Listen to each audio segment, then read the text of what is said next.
We were made to be courageous. We were made to lead the way. We could be the generation that finally breaks the chain. Hey guys, man, I hope you're having a great week. So let me ask you a question.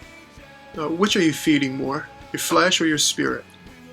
If your flesh and spirit are like fields, and you're like a farmer and every action you take in your daily life is sowing seed, which of those fields, the field of the flesh or the spirit, is getting the most seed? Like, are you sowing daily into the field of the flesh, or are you sowing daily into the field of the spirit? I want to encourage you guys to take ownership of the seeds that you sow. This is inside this understanding of the struggle for sanctification or Christian growth. It's not easy. Galatians 5:17 tells us that the flesh is warring against the spirit and the spirit against the flesh. It's combat. You and I feel it. We know it.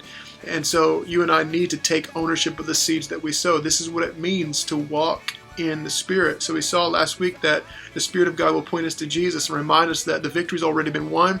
You have the strength of Christ in you to say no to sin and yes to Christ. But then God desires to dynamically impact and change and transform your appetites, right? That you and I would crave godly things. And so this is where spiritual disciplines come in, guys. So question, where are you sowing? Are you taking ownership of the seeds that you are sowing on a daily basis? Are you latching hold of God's means of grace to spend time in the Word, to spend time in communion with God in prayer, to spend time around godly brothers? This is sowing to the Spirit. Or are you sowing to the flesh every day, right?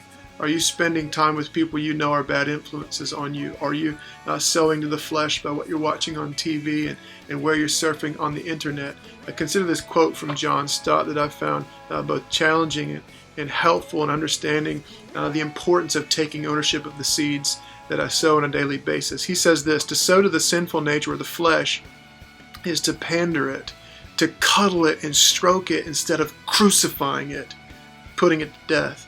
The seeds we sow, he says, are largely thoughts and deeds. Every time we allow our minds to harbor a grudge, nurse a grievance, entertain an impure fantasy, or wallow in self-pity, we are sowing to the flesh, man. Those are so easy to do. But are we sowing to the flesh? He goes on to say, every time we linger in bad company, whose insidious influence we know we cannot resist, every time we lie in bed when we know we ought to be up and praying, every time we read or watch pornographic material, every time we take a risk which strains our self-control, we are sowing to the flesh. He goes on to say this: some Christians sow to the flesh every day and wonder why they do not reap holiness. So, question for you guys today: where are you sowing?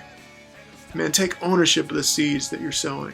In Galatians chapter 6, it tells us that if we sow to the flesh, we will from the flesh reap corruption. But if we sow to the Spirit, we will reap life. Reap life. This is what you and I need, that the Spirit of God is going to produce fruit in us to the glory of God. Check out these questions, guys, and take ownership of the seeds that you sow.